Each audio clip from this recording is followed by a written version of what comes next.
एक वक्त में बहुत बड़ा पोर्शन नहीं खाया जाए। एक वक्त में एक मीट की डिश बनाए, फिर साथ आपको कबाब बनाने की ज़रूरत नहीं, फिर साथ आपको चांपे रोस्ट करने की ज़रूरत नहीं। 3 औंस से ज़्यादा गोश्त का इस्तेमाल नहीं किया जाए, वो बहुत ज़्यादा ख़तरनाक हो सकता है। ऊपर विटामिन सी डालें ताकि आयरन अब्जॉर्ब भी हो। तो आप नींबू जैसे है वो आप गोश्त के ऊपर ज़रूर डालें, या फिर गोश्त पकाते हुए सिरके का इस्तेमाल या नींबू का इस्तेमाल ज़रूर किया जाए। जिनको बहुत ज़्यादा वीकनेस रहती है उनके लिए बीफ बहुत अच्छा है, लेकिन वो लोग जिनको कोलेस्ट्रॉल के मसले हैं, यूरिक एसिड के मसले हैं, उनके लिए मटन एक बेहतर ऑप्शन हो सकती है। और उनको बीफ जो है वो अवॉइड करना चाहिए। अस्सलाम वालेकुम नाज़रीन, डिस्कवर एक्सक्लूसिव प्रोग्राम के साथ मैं हूं फ़खर ज़मान और मुझे ज्वाइन किया है डॉक्टर वरदा सिकंदर साहिबा ने, जो कि माहिर ग़िज़ाइयत हैं।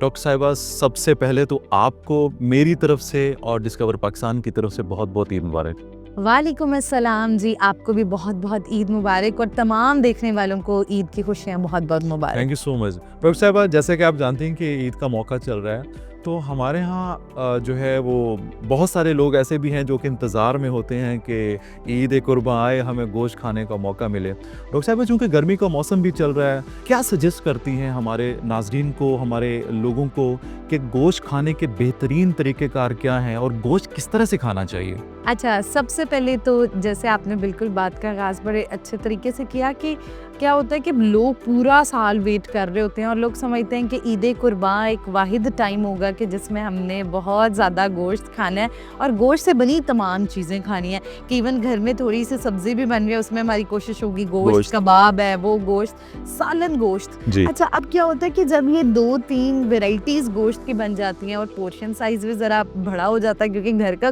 गोश्त होता है, तो उससे क्या होता है कि वो प्रोटीन की कंजम्पशन बहुत ज़्यादा हो जाती है। तो इस वजह से एक चीज़ जो सबसे पहले हम सब ने अपने माइंड में रखनी है, जैसे ईद पे ख़ास तौर पे कि देखिए हम पूरा साल गोश्त खाते हैं, ऐसा नहीं होता कि हम लोग पूरा साल गोश्त नहीं खाते, बल्कि ईद कुर्बान एक वो वाहिद टाइम है जिस पे अल्लाह ताला ने सेक्रीफाइस का हुक्म दिया है। तो हमें चाहिए कि हम अपनी प्लेट हम हमेशा गोश्त खाते हैं, हाँ हम ज़रूर खाएं, लेकिन उसे मैक्सिमम बांटें भी। वो लोग जिनके पूरे साल प्रोटीन की रिक्वायरमेंट पूरी नहीं होती, वो हम पूरी करें कि बजाय हम अपनी बीमारियों का सबब बना लें, हम यूरिक एसिड हाई कर लें, वज़न अपना बढ़ा लें। तो इस वजह से गोश्त का इस्तेमाल उसको मुनासिब तरीके से किया जाए और उसके अलावा एक वक्त में बहुत बड़ा पोर्शन नहीं खाया जाए। और उसकी बेहतरीन प्रैक्टिस जो मेरे अपने घर पे भी हम लोग ईद पे ज़रूर करते हैं और मैं सबको कहती हूँ कि अपने घर पे एक वक्त में एक मीट की डिश बनाएं। That's it। आप क्या करें कि आप दोपहर को गोश्त बन रहा है, नमकीन गोश्त बन रहा है फॉर एग्जांपल, तो फिर नमकीन गोश्त बनाएं। फिर आपको चावल में गोश्त डालने की ज़रूरत नहीं, फिर साथ आपको कबाब बनाने की ज़रूरत नहीं, फिर साथ आपको चांपे रोस्ट करने की ज़रूरत नहीं। तो इस वजह से एक स्पेसिफिक टाइम है और एक कोशिश करनी है जितना हमारा ये पाम का साइज़ है इतना, और 3 औंस से ज़्यादा गोश्त का इस्तेमाल नहीं किया जाए, वो बहुत ज़्यादा ख़तरनाक हो सकता है। अच्छा, मीट की बेटर अब्जॉर्प्शन के लिए बड़ा अहम है कि हम लोग फाइबर का इस्तेमाल साथ गोश्त के ज़रूर करें। जैसे सैलड्स का इस्तेमाल किया जा सकता है, चिया सीड वाला पानी आप ज़रूर साथ पी सकते हैं। और उसके साथ सबसे ज़रूरी है कि आप ऊपर विटामिन सी डालें ताकि आयरन अब्जॉर्ब भी हो। तो आप नींबू जैसे है वो आप गोश्त के ऊपर ज़रूर डालें, या फिर गोश्त पकाते हुए सिरके का इस्तेमाल या नींबू का इस्तेमाल ज़रूर किया जाए, ताकि गोश्त जितना टेंडर होगा वो उतना बेहतर अब्जॉर्ब होने में भी आसानी प्ले करेगा। बीफ और मटन, इन दोनों में न्यूट्रिशन के एतबार से क्या डिफरेंस है, और ये दोनों मीट जो हैं वो इंसानी बॉडी के लिए, इंसानी जिस्म के लिए क्या क्या रोल प्ले करते हैं? अच्छा, अगर बात की जाए बीफ की, तो बीफ के अंदर आयरन का कंटेंट मटन से ज़्यादा है और बीफ और फैट का कंटेंट भी ज़्यादा है। तो अब ये है कि जैसे बच्चे हैं उनके लिए बीफ बहुत अच्छा है, कुछ जो लोग अंडर वेट हैं उनके लिए बीफ बहुत अच्छा है, जिनको बहुत ज़्यादा वीकनेस रहती है उनके लिए बीफ बहुत अच्छा है, लेकिन वो लोग जिनको कोलेस्ट्रॉल के मसले हैं, यूरिक एसिड के मसले हैं, उनके लिए मटन एक बेहतर ऑप्शन हो सकती है। और उनको बीफ जो है वो अवॉइड करना चाहिए क्योंकि यूरिक एसिड क्योंकि उसके अंदर आयरन का लोड बहुत ज़्यादा होता है, तो वो, और उसके साथ साथ यखनी का इस्तेमाल मटन का वो भी बहुत ज़्यादा हेल्पफुल है उन लोगों के लिए जिनको जोड़ों के मसाइल हैं, रेमेटॉइड आर्थराइटिस का मसला है और इस तरह के इश्यूज हैं। कुछ लोग खाते नहीं, कुछ लोग तो गोश्त उड़ाते हैं। हाँ। आप उनको क्या सजेस्ट करते हैं, किस तरह से गोश्त खाना चाहिए, उनको क्या गाइड करती हैं उनको? बिल्कुल जी, आपने ठीक बात की कि बहुत सारे लोग ऐसे होते हैं कि जो इतनी ज़्यादा एक वक्त में कंजम्पशन कर लेते हैं कि जिसकी वजह से गट हेल्थ इश्यूज बहुत ज़्यादा ईद के दूसरे तीसरे दिन देखे जाते हैं, जिसमें स्टमक में जलन होना, गर्ड होना, हर टाइम कॉन्स्टिपेशन इन दिनों में रहना। तो उसके लिए बहुत अहम है कि आपने अपनी गोश्त आप 3 दिन खाएं, इट्स ओके, लेकिन आप पोर्शंस डिवाइड करें। आप जैसे डेली खाएं, लेकिन पोर्शन जो है उसका ख्याल रखें कि ज़रूरी नहीं कि आपने जी 1 किलो गोश्त की कढ़ाई अकेले खानी है। तो आप कोशिश करें, और इसमें सबसे बेहतरीन चीज़ ये है कि आप गोश्त को बांटें।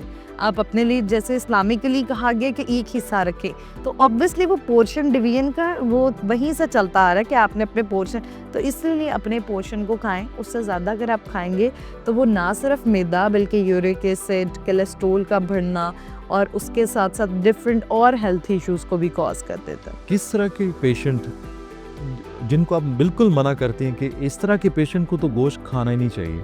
अच्छा, देखिए, ईद का मौका होता है, बिल्कुल जैसे ख़ास तौर पे हम एनिमल प्रोटीन, यूरिक एसिड का जिन लोगों को मसला होता है, हाइपर कोलेस्ट्रोलीमिया का मसला है, हार्ट की कोई प्रॉब्लम चल रही है, बाईपास हुआ हुआ है, हार्ट में स्टेंट डले में, उनको हम कहते हैं कि गोश्त की कंजम्पशन मिनिमम होनी चाहिए। अब जैसे ईद का मौका होता है, घर की कुर्बानी होती है और एक ज़रा कल्चर घर में पक्की गोश्त रहा होता है, तो उसमें ये चीज़ हो सकती है कि वो लोग क्या करें कि गोश्त ज़रूर इस्तेमाल करें, लेकिन गोश्त की क्वांटिटी थोड़ी कर लें। गोश्त की क्वांटिटी थोड़ी करके सलाद का ज़्यादा इस्तेमाल कर लिया जाए, और इसमें कोई हर्ज नहीं कि अगर आप अपने गोश्त में सब्जियां दाल डाल लेंगे, दैट्स टोटली फाइन। आप बिल्कुल इस तरह की छोटी छोटी प्रैक्टिसेस हैं जिससे वो वाले डिजीज पेशेंट्स, और पानी का भरपूर इस्तेमाल साथ करें।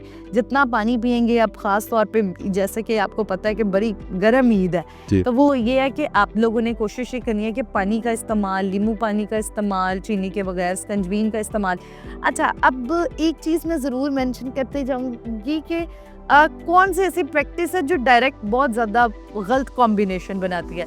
अब हम लोगों ने गोश्त की प्लेट ली है, उसके साथ हमने खमीरी नान लिया, और साथ हमने फिर कार्बोनेटेड ड्रिंक ली है, और उसके साथ हमने फिर कुछ मीठे में भी खीर, खुरमा। अब देखिए, आपने चारों वो ऐसी चीज़ें ले ली हैं जो कि एक बीमारी ही बनेगी, उसके अलावा कुछ नहीं बनेगा। तो इसलिए कोशिश करें कि कार्बोनेटेड ड्रिंक्स का इस्तेमाल ना किया जाए। आप ज़रूर पिएं। मिंट मार्गरीटा बना सकते हैं, आप पानी में बना लें और उसको ज़रा चिल्ड वेल कर लें। आप इस तरह पीच का जूस बना सकते हैं, आप नींबू पानी बना सकते हैं।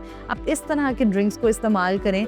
और अगर आपको पता है कि आपने दिन में एक बार खमीरी रोटी खाई है, तो अगली बार आप रोटी जो है वो घर की खाएं, या फिर चावलों का इस्तेमाल किया जा सकता है। और उसके साथ साथ बहुत ज़रूरी है कि अगर आप अपने स्टमक को बेहतर रखना चाहते हैं तो दही का इस्तेमाल ज़रूर साथ किया जाए। ठीक है डॉक्टर साहिबा, अक्सरियत ऐसी है कि जो कि ईद का जो गोश्त है उसको अपने फ्रीजर्स में स्टोर कर लेते हैं। इवन हम तो ऐसे लोगों को भी जानते हैं जो पूरा पूरा साल गोश्त चलाते हैं, पिछली ईद का गोश्त अगली ईद तक चल रहा होता है।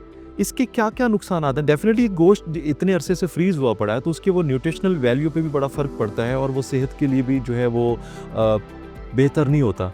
क्या कहती हैं इसके ऊपर? बिल्कुल जी, देखिए, गोश्त जितना ज़्यादा आपके फ्रीज़र में पड़ा रहेगा, सबसे पहले तो उसके जो न्यूट्रिएंट है वो जितना फ्रीज होगा, न्यूट्रिएंट्स लॉस होते जाते हैं। ताज़े गोश्त के अंदर जो आयरन का कंटेंट है, हीम आयरन, वो ज़्यादा है। लेकिन आप अगर उसको फ्रीज करते हैं और वो बाद में फ्रीज हुआ हुआ पानी निकालता है, तो पानी की तरह आपने देखा है वो ब्लड भी हो जाता है। तो उससे जो सबसे बड़ा मसला आता है कि न्यूट्रिएंट्स भी निकल गए हैं। और उसके साथ दूसरी चीज़ ये होती है कि अगर 3 माह तक गोश्त पड़ा रहा है फ्रीज़र में, तो ऑब्वियसली उसके अंदर बैक्टीरियल ग्रोथ या इस तरह की चीज़, जैसे गर्मी का मौसम है, ऊपर नीचे मौसम हो रहा है, बार बार फ्रीजर खुलता है, बंद होता है, तो उसमें बैक्टीरियल ग्रोथ और इस तरह की चीज़ें भी हो सकती हैं। तो इसलिए बेहतर ये है कि आप लोग गोश्त को बांटें, जितना बांट सकते हैं। अपने लिए सिर्फ एक हिस्सा रखें, और उसको भी आपने कोशिश करनी है कि 1 महीने तक आप ख़त्म कर लें। ठीक है। और उसको एक जो मैं ज़रूर रिकमेंडेशन देना चाहूँगी कि आप खाकी लिफाफा, कोई भी खाकी लिफाफा या अखबार है, उसके अंदर गोश्त डाल के फ्रीजर में रखें, बजाय कि आप शॉपर में डाल के या डायरेक्ट रख लें, या फिर कोई आइस बॉक्स लेके उसके अंदर बटर पेपर या खाकी लिफाफा रखें। उसमें क्या होता है कि उसके डिप होने के चांस ज़रा कम हो जाता है। ठीक तो है। इस तरह गोश्त ज़रा प्रिजर्व बेहतर, और उसके अंदर थोड़ा सा नमक या सिरका डाला जा सकता है ताकि गोश्त जो है वो डिप ना करे। और उसको जब आपने पकाना है तो आपने कोशिश करना है जैसे पपीते का पाउडर, आप लोग ऐसे टेंडराइजिंग मसाले नहीं डालें, वो भी गोश्त की न्यूट्रिशनल वैल्यू को अफेक्ट करते हैं। तो आप जैसे पपीते का पाउडर है, चक्री पाउडर है, इन सबको अंदर डाला जा सकता है जिससे वो बेहतर हो सके। डॉक्टर साहब आखिर में मैं जानना चाहूँगा, हमारे हर घर में कुछ बुज़ुर्ग ऐसे होते हैं जो कोई यूरिक एसिड के पेशेंट भी होते हैं, ब्लड प्रेशर के पेशेंट भी होते हैं, उनको बड़ा सख्ती से बीफ मना होता है, बट फिर भी वो कहते हैं कि नहीं थोड़ा सा चस्का लगाना है। आप कोई दरमियानी रास्ता निकाल के बताइए, अगर उनको किसी भी सूरत में गोश्त थोड़ा सा खाना पड़े तो कौन सा बेहतरीन तरीका है उनको कि वो इस तरह से खा सकते हैं? एक तो वो सब्जी डाल के गोश्त का इस्तेमाल करें। डायरेक्ट अगर गोश्त इस्तेमाल करना है तो साथ उनकी प्लेट का आधा हिस्सा फाइबर का होना चाहिए ठीक है। और 6 चम्मच तक दही होनी चाहिए और 1 हिस्सा गोश्त का होना चाहिए। और वो अगर गोश्त खा रहे हैं और वो ऑलरेडी किसी बीमार, तो साथ फिर रिफाइंड कार्ब्स का इस्तेमाल ना करें, जैसे ओके। बाज़ारी रोटियां, बाज़ारी नान, इनका इस्तेमाल ना करें। तो इस तरह क्या होगा कि वो गोश्त इंजॉय भी, देखिए ईद का मौका है, आप गोश्त खाएं, ज़रूर इंजॉय करें, लेकिन अपनी सेहत का ख्याल रखते हुए और बिल्कुल। अपने जिस्म का ख्याल रखते हुए, बिल्कुल ठीक। और अपने जिस्म की ईगो को मारना है। आपने कोशिश करनी है कि आपने गोश्त को बांटना है, बिल्कुल ठीक। जितना बांटे। मैं तो आपके प्रोग्राम में भी और भी जितने ईद प्रोग्राम्स हैं, मैं सब पे एक चीज़ कहती हूँ कि जी बांटें। हम लोग पूरा साल खाते हैं और आप ये सोचना छोड़ दें कि Eid is the only time जिस पे आपने अपनी 2 दिन में न्यूट्रिशनल वैल्यूज़ पूरी करनी बिल्कुल है। ठीक है। माहिर ग़िज़ायत टेलीविज़न पे आके लोगों को बता रहे होते हैं कि आप गोश्त ऐसे खाएं, ये खाना ऐसे खाएं।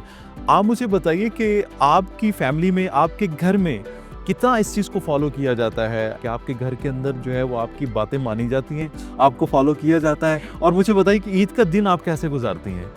आपने ये सवाल जो है ना घर घर की कहानी, और जब मेरे घर वाले भी प्रोग्राम देखेंगे तो वो कहेंगे अच्छा। पहले ये होता था कि इनिशियली नहीं फॉलो करते थे, लेकिन अब जैसे जैसे वो ग्रो अप हो रहे हैं ना पेरेंट्स भी, तो दे रियलाइज़ के बीमारियों के साथ चीज़ें, तो इसलिए अब हम एक चीज़ की कोशिश करते हैं कि जैसे हम ईद पे कपड़ों की तैयारी करते हैं, इसी तरह हम तैयारी करते हैं कि हमारे घर सलाद का सारा सामान पूरा हो। हमने अगर पानी का मिंट मार्गरीटा बनाना है तो हमारे अंदर घर तमाम वो हेल्दी ऑप्शंस हम अपने फ्रिज में रखें। और एक चीज़ जो हम लोग अपने घर पे फॉलो भी करते हैं और मैं सबको कहना चाहूँगी कि वो लोग भी फॉलो करें, जब आपके घर कोई मेहमान आ रहा है तो उसको आप बजाय बीमारियां देने के, आप ईद पे उसको ज़रा सेहत दें, आप उसको फ्रेश जूस दे दें बजाय के कार्बोनेटेड ड्रिंक्स के। और उसके साथ साथ हम लोग भी कोशिश, मैं खुद भी सेल्फ करती हूँ, और एक ही ईद एक वाहिद टाइम होता है जिस पे मैं प्रेफर करती हूँ मैं खुद भी कुकिंग करूँ। Very nice. क्योंकि पूरा साल जॉब की वजह से टाइम नहीं मिलता, लेकिन ईद पे आई प्रेफर कि मैं कुकिंग करूं और न्यूट्रिशनली जितनी चीज़ें हो सकती हैं उनको सिखाएं भी।